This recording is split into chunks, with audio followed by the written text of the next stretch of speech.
What's happening, YouTube? This is your girl Megan. Welcome back to the Hood Astro Queen. And for all of my returning subscribers, I love you. Mwah, mwah, mwah, kisses. But if this is your first time joining me on today, hit that subscribe button. Become part of the family because you know you want to.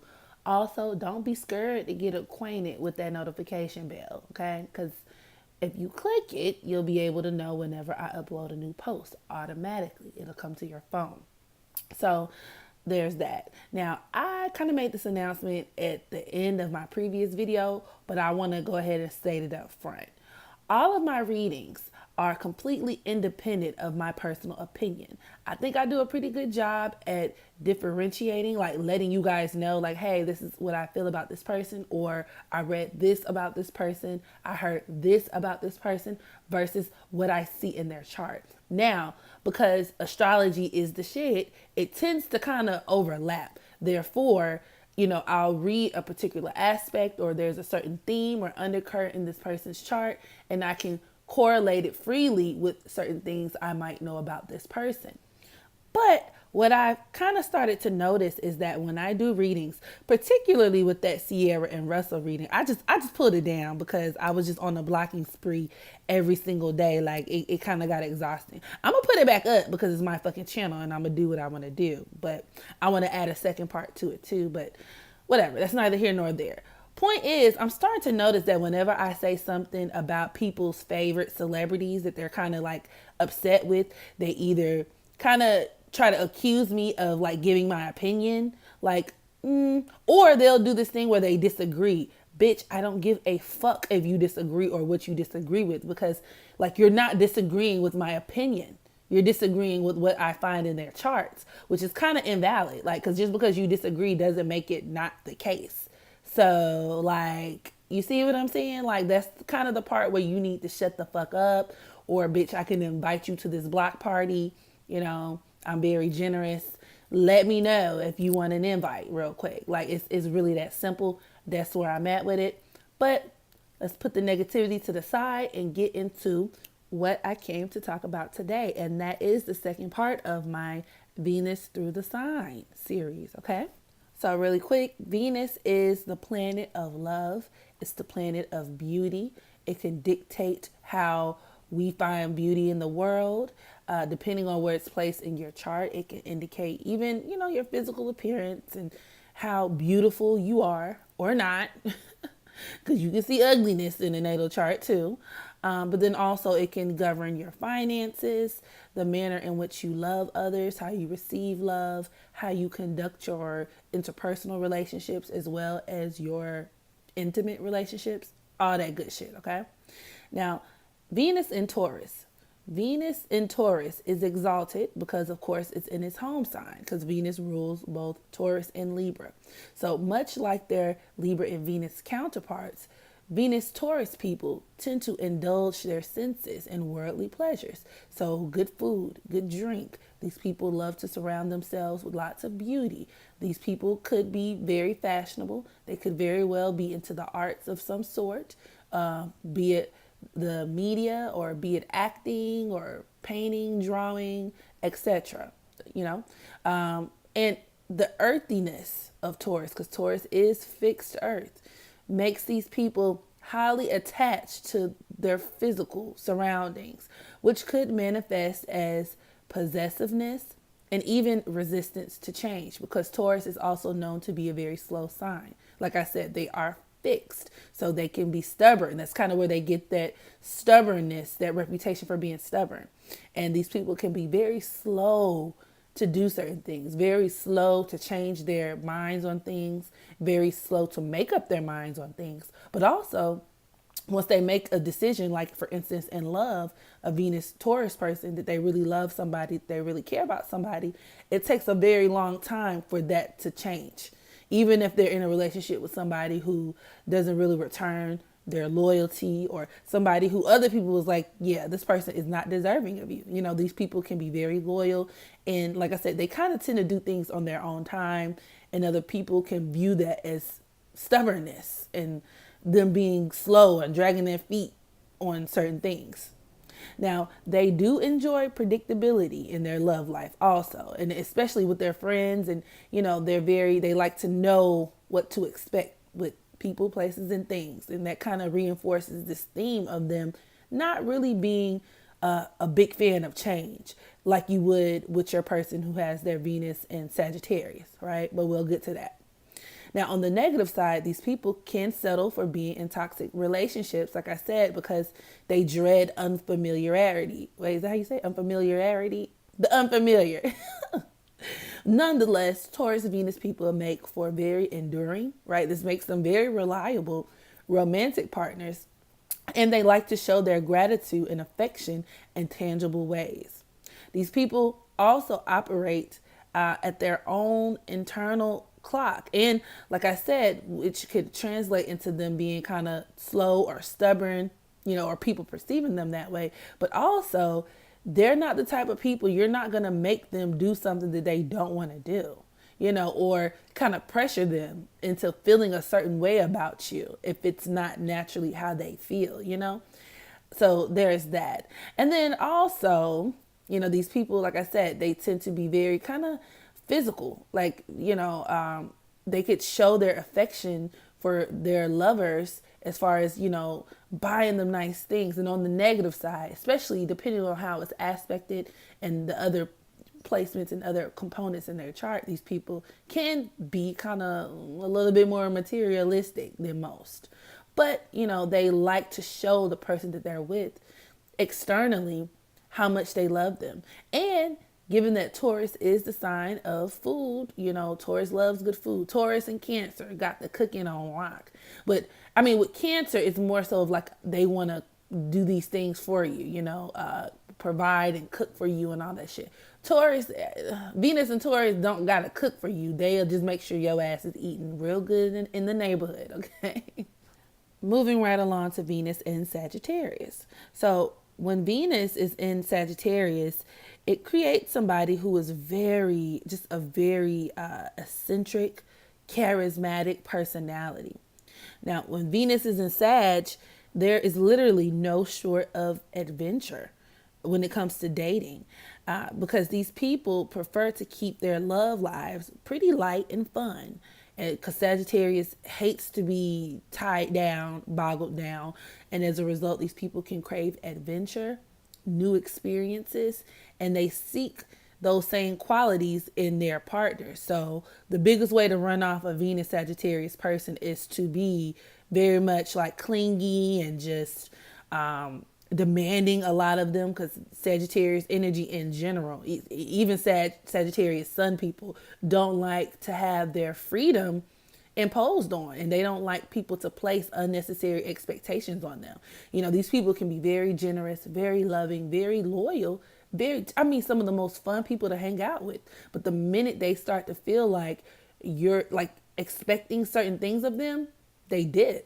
When they feel things become very like routine, or like it's coming from a place of obligation, they can dip, which kind of, and like I said, depending on other aspects in their chart, can make these people a little less likely to settle down in like a very traditional sense. Like, oh, I meet you on Monday, we date for a few months, now we're together and we're mutually exclusive. They can kind of be commitment phobes in a certain way. These people refuse to bend to other people's expectations. Like I said, don't impose on their freedom, don't impose on, what they feel, their individuality even. And yeah, if you're looking for like a stereotypical relationship, these people aren't necessarily, I wouldn't advise it. I don't think a Venus Sagittarius person would be a great match for you. And money wise, these people definitely tend to, depending on what aspects their Venus is making, can be a little bit more on the irresponsible side, especially because they're Sagittarius is ruled by Jupiter, which depending on the condition, can attract lots of wealth. But these people can kind of err towards the side of extravagance, overindulgence, just kind of overdoing it, right? And being a little careless, a little reckless with their spending, unless they have some more redeeming energies in their chart. But, you know, like I said, because they're so giving, I mean, these people are like, the mentality of Venus and Sagittarius is, I can't take it with me when I die. So why not enjoy it? Why can't my friends enjoy it? Why can't the people I love enjoy it? Why can't I go to new places? These people might love to travel. Why can't I try new foods? Why can't I, you know, kind of enrich my experience here on earth? Like right now, these people could be very philosophical. These are the people who will like, you have to let them know before a family gathering is like, look, could we not talk about politics and religion? Like today, could we not? Could we not? And then they do it anyway, and then end up like flipping the table at the family function because they mad because they getting into it with Auntie Gertrude about religion. Yeah, that's a Venus and Sag person. Now, Venus in Pisces. These people are very dreamy in nature. These people tend to crave very deep romantic connections. And much like Scorpio Venus individuals, Venus Pisces individuals are attracted to very intense communications and intense partnerships with their significant other. However, these people tend to take a slightly lighter approach to relationships because they can be very playful. Venus and Pisces can be very charming, and it's also due to the fact that Pisces is a mutable sign, and with that mutable element, these all mutable signs to a degree can kind of adapt to their surroundings, so to speak. And these people tend to be the artsy type, or they can attract people who are like the artsy type. Pisces is very prominent in the charts of entertainers, celebrities, actresses. So these people can have a strong affinity for the arts, kind of similar to Libra in that respect. And as I said, they can attract partners who are very big into that industry as well.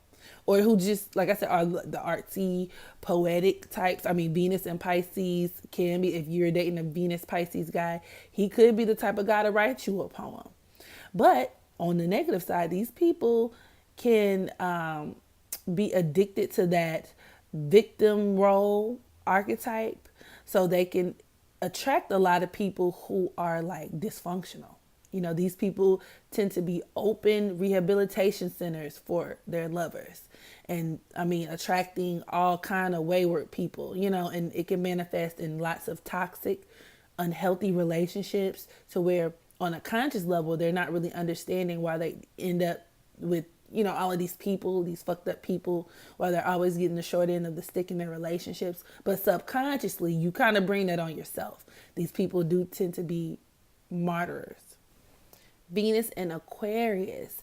These people love to put their uniqueness, their individuality on full display.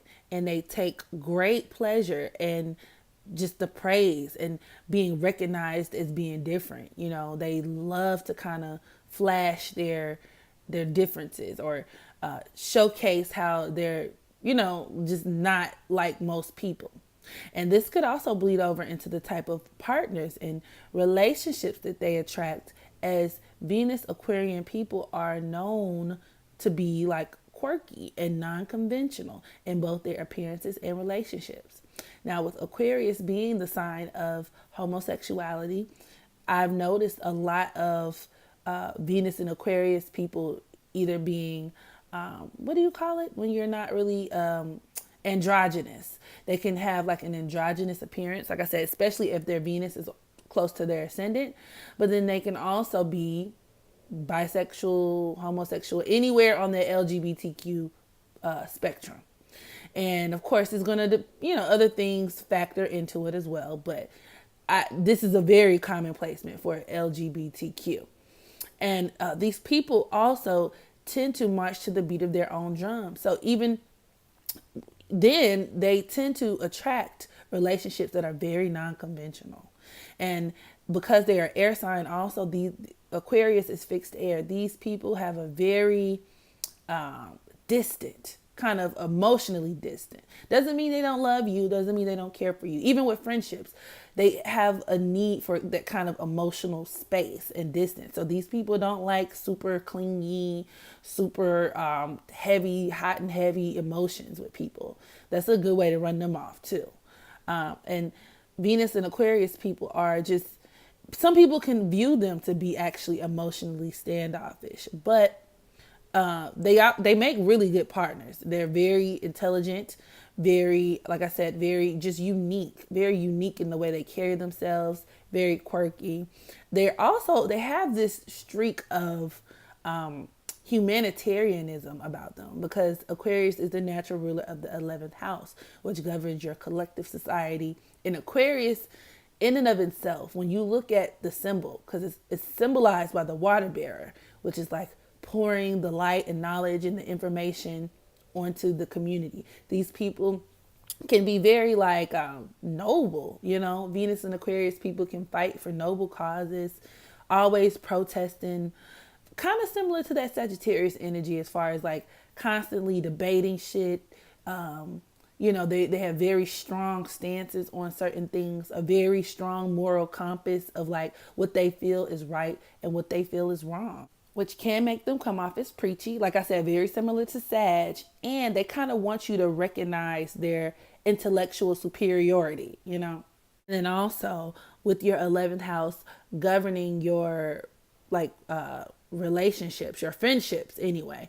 These people can be very have very strong connections to their friendship circles and really long for a sense of kind of like a sense of solidarity with their collective. So these people, Venus and Aquarius people, can be the type of people to be in sororities, fraternities. Of course, it's not to say that if your Venus isn't in Aquarius, you're not in a sorority or fraternity. But I'm just saying this placement is very prone to want to be around people all the time. And as a result, they can benefit from a lot of their relationships with other people also. And if negatively aspected, these could be people who are like, I don't want to say energy vampires, but kind of like moochers, like who can always position themselves in certain ways to where like they're always always benefiting directly off of somebody else's work, if that makes sense. I believe I did a video on Venus in Leo already. So you guys can go check that out if you would like. But just for the sake of this this upload, really quick, Venus in Leo, these people are ruled by the sun. Well, Leo is governed by the sun anyway. So it gives that element of them wanting to be the center of attention. Venus and Leo people love to be coddled. Well, maybe coddle is not the right word in their relationships, but they want everything to be all about them. They need to be lavished with gifts, adorned with affection. But on a brighter note, they do the same for the person that they're with. You know, these people can be very loyal, but they're also equipped with gigantic egos and enjoy having them stroked, especially by their friends and from their significant others. They want partners to know that, if you're going to be with me, you're going to look, I better be your baby, your boo, the apple of your eye, your cinnamon apple crisps. Okay. And in friendships, these people are drawn to people who are very eccentric and confident like themselves. And they also tend to be, like I said, they don't get enough credit for how willing they are to go above and beyond to do for the people that they really care about. However, wounds to the ego can really fuck up a relationship, and these people, because they thrive, that's just the whole like energy signature of the sign Leo. They're tied so closely to their ego. Anytime you meet a Venus Leo person who's taken some type of wound to the ego, it can manifest in very dysfunctional ways. And I mean, these people can be addicted to drama. They can be the type of person they can also be a little bit more on the materialistic side as well, and placing lots of stock in the things that they have. And they can even try to overcompensate for their lack of confidence in the case that their egos are bruised, and give out this very kind of insincere air that like a lot of people can kind of see through. And it's really weird, and approval seeking and attention seeking. And they could be like a drain to be around. But, in the more positive aspects, Venus and Leo people tend to be, like I said, very warm. Also, with Leo ruling the fifth house, it's the natural fifth ruler in the chart. So the fifth house deals with kids, and these people can absolutely, they act like children. So I mean, and it really just reinforces them being a ton of fun, being very creative, being very just a ball of energy, really, wherever they go. And also, Leo governs entertainment. It governs celebrity. So you find an awful lot of celebrities with either their Venus in Leo or some kind of Leo placement in their chart. And these people could subsequently be drawn to the arts, or at the very least, dramatic as fuck. Dramatic drama. Venus and Leo is full of drama. Sometimes it's adorable. Sometimes it's just downright annoying. And then finally, Venus in Cancer. These people are highly sensitive, and they come equipped with a deep-rooted desire for intimate connections, very similar to your Venus in Pisces and your Venus in Scorpio. So it's a water thing, right? The water signs tend to be a little bit more emotional, and they tend to want a little bit more of like, like a deeper, intimate connection with their partners. However, if Venus Cancer people feel rejected or threatened, these people retreat back in the shell. Very similar to that, Cancer is symbolized by the crab. So, but the more evolved Cancer Venus people can be very slow to open up to others. So these people can either be the type of people to kind of get their feelings hurt very early on by learning that you can't be so vulnerable. Or they could be like I said, the more mature ones who've learned that, and then now they're very slow to like trust other people. They can be very defensive, very similar to the Mars in Cancer. And they can also suffer from boundary issues, and sometimes be the types to seek love in the wrong places. These people can tolerate lots of dysfunction, lots of abuse, even from family and friends, because Cancer is the natural ruler of the fourth house, which represents family. So these people are very, very family oriented, and when I say family, I don't even just mean blood family, friends who they consider to be family. These people are detrimentally impacted by loss and can sometimes wallow in self-pity. They can be people who kind of dwell on past relationships or unrequited love.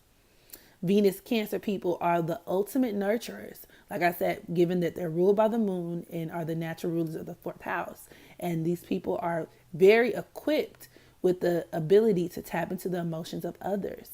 And even in a man's chart, if a man has his Venus in Cancer, he's going to display a lot of feminine qualities. Not to say that he's going to be gay or, to say that it's a bad thing or he's going to be weird and annoying, but it comes with a very strong feminine energy. So even with men, they can have this subconscious kind of understanding of the female psyche, you know what I mean? And they have this ability to kind of almost in a psychic way, like tap into the emotions of other people. They can subconsciously parent their partners and kind of take pride in making the people around them feel safe and cared for. And as a result, these make some of the most loyal friends, some of the most nurturing and just, caring partners. And then even excellent parents, unless like negatively aspected. These people tend to be amazing parents. And like I said, very just family oriented. And for Venus and Cancer individuals, it's very important that they build a sense of self-esteem, because it's literally essential to prevent extreme like psychological discomforts and stuff like that. And then finally, as it pertains to money, these people tend to spend a lot of money enhancing their environment, from what I see, especially with, like I said, that moon governing the fourth house, which represents family, but it could also represent home. So these people are the type of people who you'll walk into their house and they have like the, I don't know, most lavished designed home. You know, these people tend to like to make their surroundings very comfortable, very beautiful, because it's the only way that they can function. So with that being said, this concludes my second installment of Venus Through the Signs. Hope you guys enjoyed it. Feel free to drop down in the comment section below. Let me know your thoughts as well as any suggestions for videos in the future.